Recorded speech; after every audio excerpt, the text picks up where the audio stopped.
Section B, differential equations. Section 49. The representation by an infinite series is of special value in those cases in which no finite expression of the function is known, as for instance if the relation between x and y is given by a differential equation. Differential equations are solved by separating the variables, that is, bringing the terms containing the one variable y on one side of the equation and the terms with the other variable x on the other side of the equation, and then separately integrating both sides of the equation. Very rarely, however, is it possible to separate the variables in this manner, and where it cannot be done, usually no systematic method of solving the differential equation exists, but this has to be done by trying different functions until one is found which satisfies the equation. In electrical engineering, currents and voltages are dealt with as functions of time. The current and electromotive force giving the power lost in resistance are related to each other by Ohm's law. Current also produces a magnetic field, and this magnetic field, by its changes, generates an electromotive force, the electromotive force of self-inductance. In this case, the electromotive force is related to the change of current, that is, the differential coefficient of the current, and thus also to the differential coefficient of electromotive force, since the electromotive force is related to the current by Ohm's law.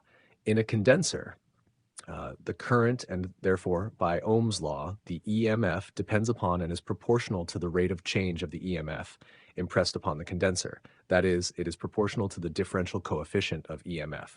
Therefore, in circuits having resistance and inductance, or resistance and capacity, a relation exists between currents and EMFs and their differential coefficients. And in circuits having resistance, inductance, and capacity, a double relation of this kind exists. That is, a relation between current or EMF and their first and second differential coefficients. The most common differential equations of electrical engineering, thus, are the relations between the function and its differential coefficient, which in its simplest form is the differential of y with respect to x equals y, or the differential of y with respect to x equals a times y. And where the circuit has capacity as well as inductance, the second differential coefficient also enters, and the relation in its simplest form is the second differential of y with respect to x equals y, or the second differential of y with respect to x equals a times y.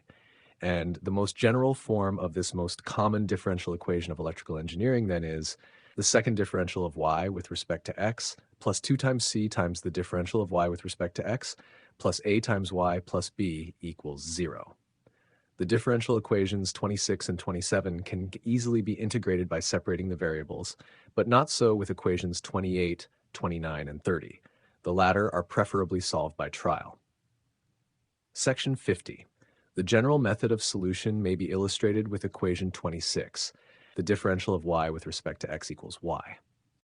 Engineering mathematics. To determine whether this equation can be integrated by an infinite series, choose such an infinite series, and then, by substituting it into equation 26, ascertain whether it satisfies the equation 26, that is, makes the left side equal to the right side for every value of x. Let y equals a sub 0 plus a sub 1 times x plus a sub 2 times x squared plus a sub 3 times x cubed plus a sub 4 times x to the power of 4 and so on be an infinite series of which the coefficients a sub 0, a sub 1, a sub 2, a sub 3, and so on are still unknown.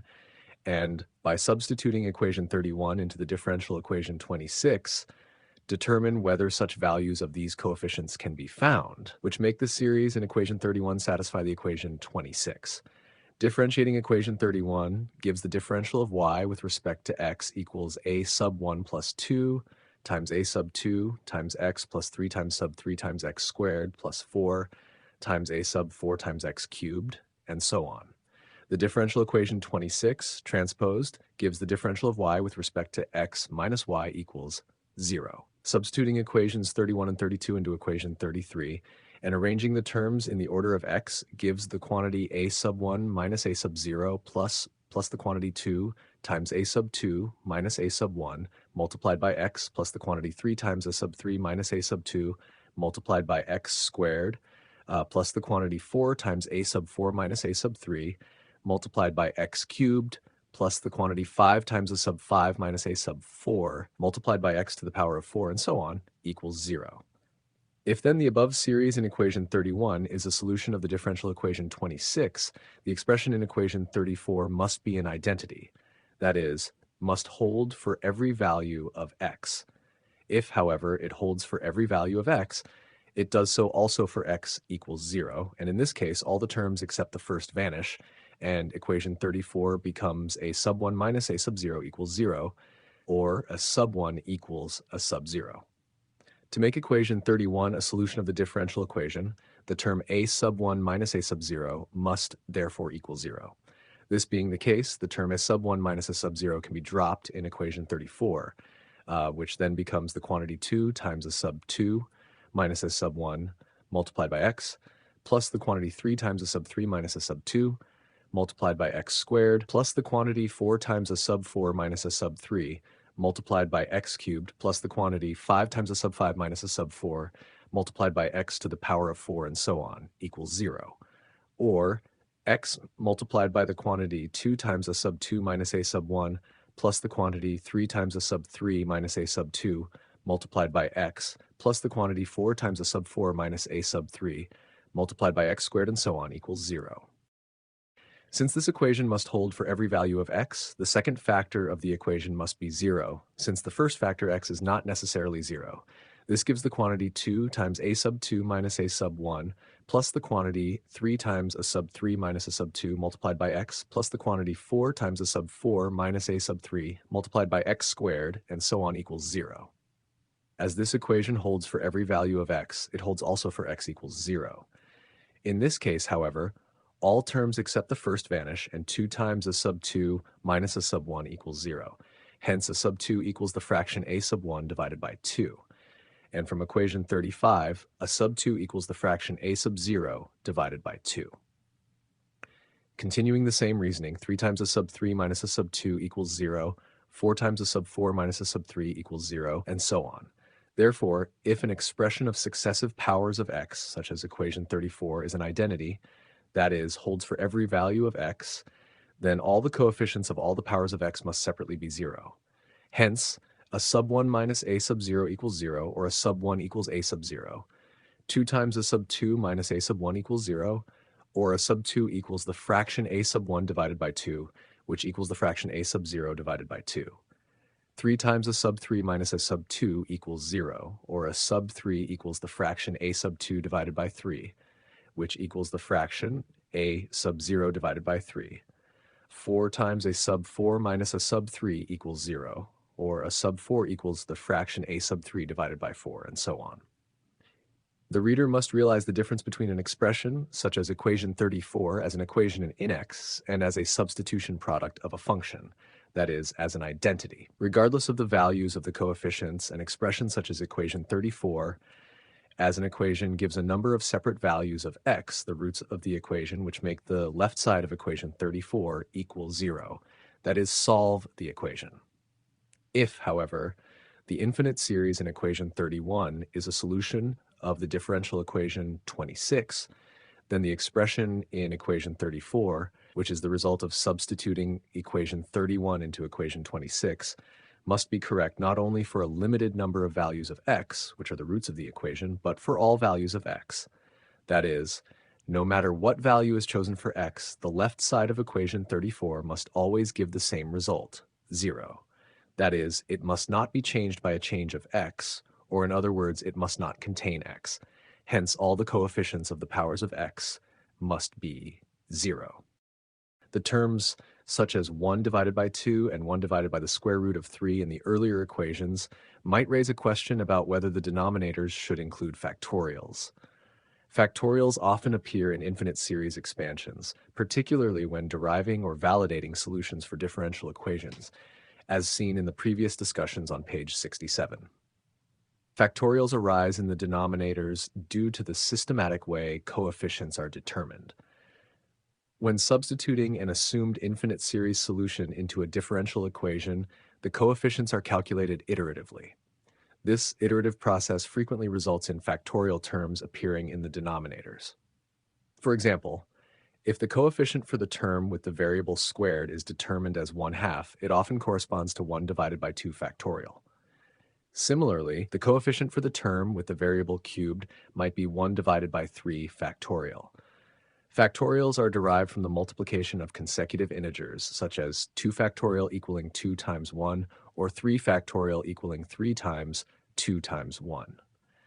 The presence of factorials ensures that the series converges appropriately for practical values of the variable. This convergence guarantees the mathematical and physical validity of the solution, particularly for engineering applications where accuracy and rapid convergence are critical. It is worth noting that if a factorial is omitted, the series might not align with standard exponential, trigonometric, or other foundational function expansions, such as those found in the binomial theorem or the Taylor series. Thus, identifying and correcting any missing factorials in such terms is essential to maintain the consistency and correctness of the solution.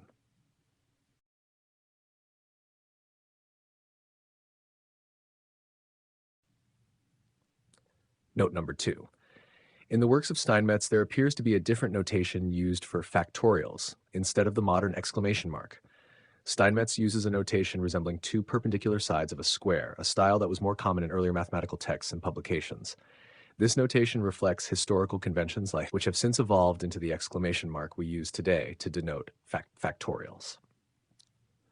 Historical context of factorial notation. The modern factorial notation, an exclamation mark, e.g., n, was introduced in the early 19th century by Christian Cramp, a French mathematician. Before its adoption, mathematicians used various notations to represent factorials. These included combinations of symbols, words, or even diagrams, depending on the region and mathematical discipline. For example, 1. Euler's notation. Leonhard Euler and his contemporaries sometimes used notations involving sequences or products explicitly written out. 2. Cramp's notation. Around 1808, Cramp introduced the exclamation mark, which gradually became the standard in European mathematics. 3. Steinmetz era. Even in the early 20th century, as seen in Steinmetz's works, alternative notations like the perpendicular square sides persisted, likely due to conventions in engineering or specific fields of applied mathematics. Therefore, if the coefficients of the series in equation 31 are chosen by equation 37, this series satisfies the differential equation 26, that is, y equals a sub 0 multiplied by the quantity 1 plus x plus the fraction x squared divided by 2 plus the fraction x cubed divided by 3 plus the fraction x to the power of 4 divided by 4, and so on, is the solution of the differential equation the differential of y with respect to x equals y. Section 51. In the same manner, the differential equation 27, the differential of z with respect to x equals a times z, is solved by an infinite series, z equals a sub 0 plus a sub 1 times x plus a sub 2 times x squared plus a sub 3 times x cubed, and so on. The coefficients of this series are determined by substituting equation 40 into equation 39, in the same manner as done above. This gives the quantity a sub 1 minus a times a sub 0 plus the quantity 2 times a sub 2 minus a times a sub 1 multiplied by x plus the quantity 3 times a sub 3 minus a times a sub 2 multiplied by x squared plus the quantity 4 times a sub 4 minus a times a sub 3 multiplied by x cubed, and so on, equals 0. As this equation must be an identity, all its coefficients must be 0. That is, a sub 1 minus a times a sub 0 equals 0, or a sub 1 equals a times a sub 0, 2 times a sub 2 minus a times a sub 1 equals 0, or a sub 2 equals a sub 1 multiplied by a divided by 2, which equals a sub 0 multiplied by a squared divided by 2. 3 times a sub 3 minus a times a sub 2 equals 0, or a sub 3 equals a sub 2 multiplied by a divided by 3, which equals a sub 0 multiplied by a cube divided by 6. 4 times a sub 4 minus a times a sub 3 equals 0, or a sub 4 equals a sub 3 multiplied by a divided by 4, which equals a sub 0 multiplied by a to the power of 4 divided by 24, and so on. The solution of the differential equation 39 is z equals a sub 0 multiplied by the quantity 1 plus a times x plus the fraction a squared times x squared divided by 2 plus the fraction a cubed times x cubed divided by 6 plus the fraction a to the power of 4 times x to the power of 4 divided by 24, and so on. Section 52. These solutions in equations 38 and 43 of the differential equations 26 and 39 are not single solutions, but each contains an infinite number of solutions as it contains an arbitrary constant. Constant a sub 0, that is, a constant which may have any desired numerical value. This can easily be seen since if z is a solution of the differential equation, the differential of z with respect to x equals a times z, then any multiple or fraction of z denoted as b times z also is a solution of the differential equation. The differential of b times z with respect to x equals a times b times z since the b cancels. Such a constant, a sub-zero, which is not determined by the coefficients of the mathematical problem, but is left arbitrary and requires for its determination some further condition in addition to the differential equation, is called an integration constant. It usually is determined by some additional requirements of the physical problem which the differential equation represents. That is, by a so-called terminal condition, as, for instance, by having the value of y given for some particular value of x, usually for x equals 0 or x equals infinity. The differential equation, the differential of y with respect to x equals y, thus is solved by the function y equals a sub 0 times y sub 0, where y sub 0 equals 1 plus x plus the fraction x squared divided by 2 plus the fraction x cubed divided by 3 plus the fraction x to the power of 4 divided by 4, and so on. And the differential equation, the differential of z with respect to x equals a times z, is solved by the function z equals a sub 0 times z sub 0, where z sub 0 equals 1 plus a times x plus the fraction a squared times x squared divided by 2 plus the fraction a cubed times x cubed divided by 3 plus the fraction a to the power of 4 times x to the power of 4 divided by 4, and so on. Y sub 0 and z sub 0 thus are the simplest forms of the solutions y and z of the differential equations 26 and 39. Section 53. It is interesting now to determine the value of y raised to the power of n. To raise the infinite series in equation 46, which represents y sub 0, to the power of n would obviously be a very complicated operation. However, the differential of y raised to the power of n with respect to x equals n multiplied by y raised to the power of n minus 1 multiplied by the differential of y with respect to x, and the differential of y with respect to x equals y. Since from equations 44 and 50, the differential of y raised to the power of n with respect to x equals n multiplied y raised to the power of n. This is the same equation as 47, but with y raised to the power of n instead of z. Hence, if y is the solution of the differential equation, the differential of y with respect to x equals y, then z equals y raised to the power of n is the solution of the differential equation 52.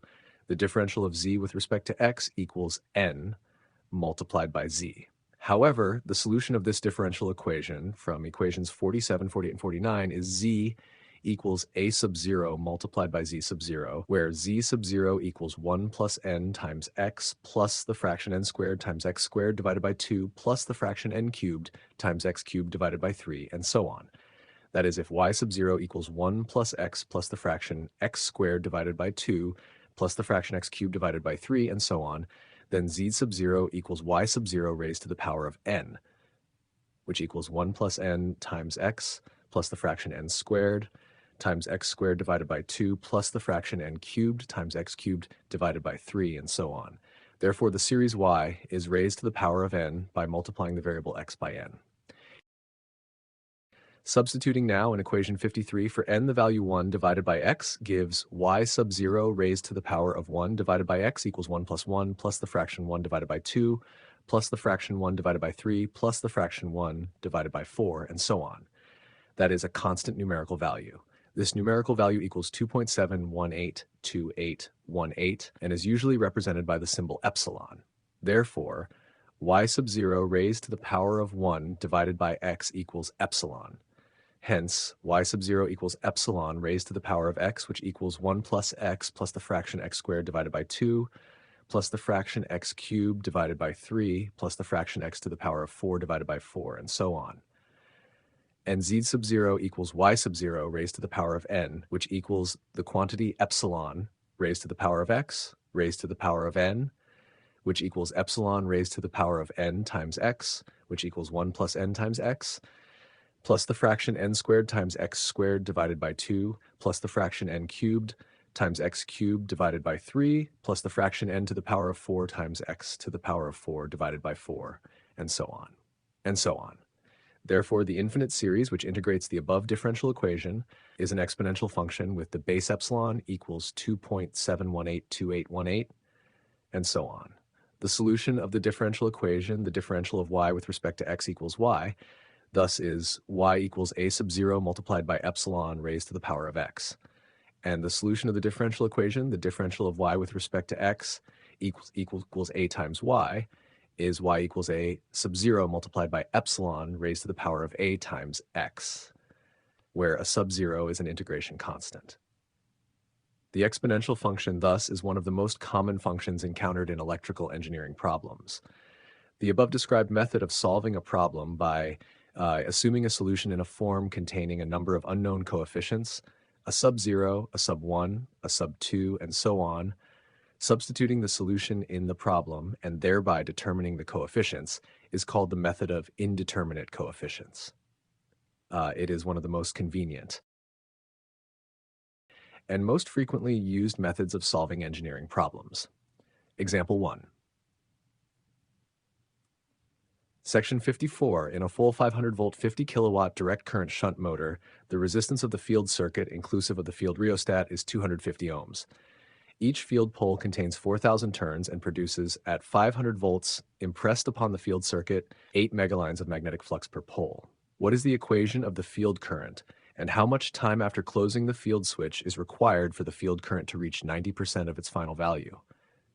Let R be the resistance of the field circuit, L the inductance of the field circuit, and I the field current. Then the voltage consumed in resistance is E sub R equals R times I. In general, in an electric circuit, the current produces a magnetic field, that is, lines of magnetic flux surround the conductor of the current, or, as it is usually expressed, are interlinked with the current. This magnetic field changes with a change of the current, and usually is proportional to it. A change of the magnetic field surrounding a conductor, however, generates an electromotive force in the conductor, and this electromotive force is proportional to the rate of change of the magnetic field. Hence, it is proportional to the rate of change of the current, or to the differential of I with respect to t, with a proportionality factor L, which is called the inductance of the circuit. This counter-generated electromotive force is in opposition to the current, minus L times the differential of I with respect to t, and thus consumes an electromotive force, positive L times the differential of I with respect to t, which is called the electromotive force consumed by self-inductance, or inductance electromotive force. Therefore, by the inductance L of the field circuit, a voltage is consumed which is proportional to the rate of change of the field current. Thus, E sub x equals L times the differential of I with respect to t. Since the supply voltage, and thus the total voltage consumed in the field circuit, is E equals 500 volts, E equals R times I plus L times the differential of I with respect to t. Or rearranged, the differential of I with respect to t equals the fraction E minus R times I divided by L. Substituting herein, U equals E minus R times I. Hence, the differential of U with respect to t equals negative R multiplied by the differential of I with respect to t. This gives the differential of U with respect to t equals negative R divided by L multiplied by U. This is the same differential equation as equation 39, with A equal to negative R divided by L, and therefore is integrated by the function U equals A sub 0 multiplied by epsilon raised to the power of negative R divided by L times t. Therefore, resubstituting from equation 63, E minus R times I equals A sub 0 multiplied by epsilon raised to the power of negative R divided by L times t, and I equals the fraction E divided by R minus the fraction A sub 0 divided by R multiplied by epsilon raised to the power of negative R divided by L times t. This solution, equation 65, still contains the unknown quantity A sub 0, or the integration constant. This is determined by knowing the current I for some particular value of the time t. Before closing the field switch and thereby impressing the voltage on the field current obviously is zero. In the moment of closing the field switch, the current thus is still zero. That is, I equals zero for t equals zero. Substituting these values into equation 65 gives 0 equals the fraction e divided by r minus the fraction a, so the fraction a sub 0 divided by r, or a sub 0 equals e. Hence, I equals the fraction e divided by r multiplied by the quantity 1 minus epsilon raised to the power of negative r divided by L times t. This is the final solution of the differential equation 62. That is, it is the value of the field current, I, as a function of time, t, after closing the field switch. After an infinite amount of time, where t equals infinity, the current I assumes the final value I sub 0, which is given by substituting t equals infinity into equation 67. Thus, I sub 0 equals the fraction e divided by r, which equals the fraction 500 divided by 250, which equals 2 amperes. Hence, by substituting equation 68 into equation 67, this equation can also be written as I equals I sub 0 multiplied by the quantity 1 minus epsilon raised to the power of negative r divided by L times t, or I equals 2 multiplied by the quantity 1 minus epsilon raised to the power of negative r divided by L times t, where I sub 0 equals 2, which is the final value assumed by the field current. The time t sub 1, after which the field current I has reached 90% of its final value I sub 0, is given by substituting I equals 0.9 times I sub 0 into equation 69. Thus, 0.9 times I sub 0 equals I sub 0 multiplied by the quantity 1 minus epsilon raised to the power of negative r divided by L times t sub 1, and epsilon raised to the power of negative r divided by L times t sub 1 equals 0.1. Taking the logarithm of both sides gives negative r divided by L times t sub 1 multiplied by the logarithm of epsilon equals negative 1. And solving for t sub 1 gives t sub 1 equals the fraction L divided by r multiplied by the logarithm of epsilon. Section 55. The inductance L is calculated from the data given in the problem. Inductance is measured by the number of interlinkages of the electric circuit with the magnetic flux produced by one absolute unit of current in the circuit. That is, it equals the product of magnetic flux and the number of turns divided by the absolute current. A current of I sub 0 equals 2 amperes represents 0.2 absolute units, since the absolute unit of current is 10 amperes. The number of field turns per pole is 4,000. Hence, the total number of turns n equals 4 multiplied by 4,000, which equals 16,000. The magnetic flux at full excitation, or I sub 0 equals 0.2 absolute units of current, is given as phi equals 8 times 10 to the power of 6 lines of magnetic force. The inductance of the field thus is L equals the fraction n times phi divided by I sub 0, which equals the fraction 16,000 multiplied by 8 times 10 to the power of 6 divided by 0.2, which equals 640 times 10 to the power of 9 absolute units, or 640 henries. The practical unit of inductance, the henry, is equal to 10 to the power of 9 absolute units. Substituting L equals 640, R equals 250, and E equals 500 into equations 67 and 70 gives I equals 2 multiplied by the quantity 1 minus epsilon raised to the power of negative 0.39 times t, and t sub 1 equals the fraction 640 divided by 250 multiplied by 0.4343, which equals 5.88 seconds. Therefore, it takes about 6 seconds before the motor field has reached 90% of its final value. The reader is advised to calculate and plot the numerical values of I from equation 71 for times t equal to 0, 0.1, 0.0.4, 0.6, 0.8, 1.0, 1.5, 2.0, 3, 4, 5, 6, 8, and 10 seconds. This calculation is best made in the form of a table as follows. Epsilon raised to the power of negative 0.39 times t equals the square root of negative 0.39 times t multiplied by the logarithm of epsilon, and the logarithm of epsilon equals 0.4343. Hence, 0.39 times t multiplied by the logarithm equals 0.1694 times t. And epsilon raised to the power of negative 0.39 times t equals the exponential of negative 0.1694 times t.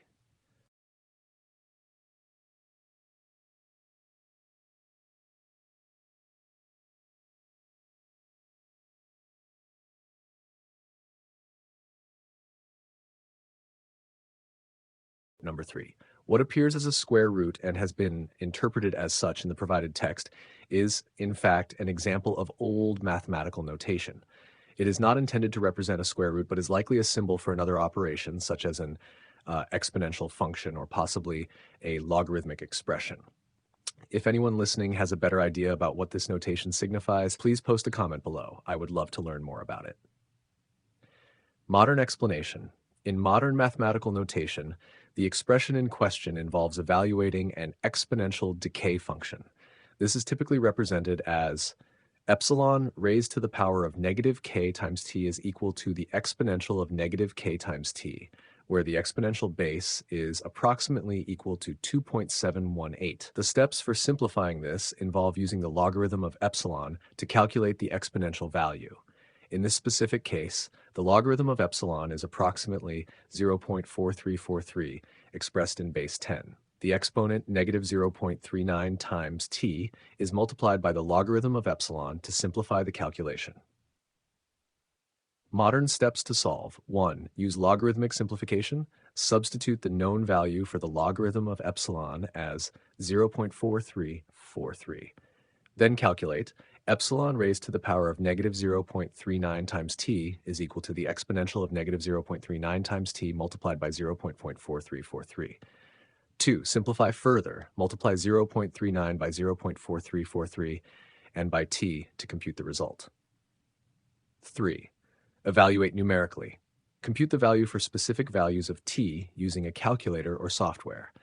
This approach avoids confusion with the outdated square root-like symbol and provides a direct, clear method to compute exponential decay in modern notation.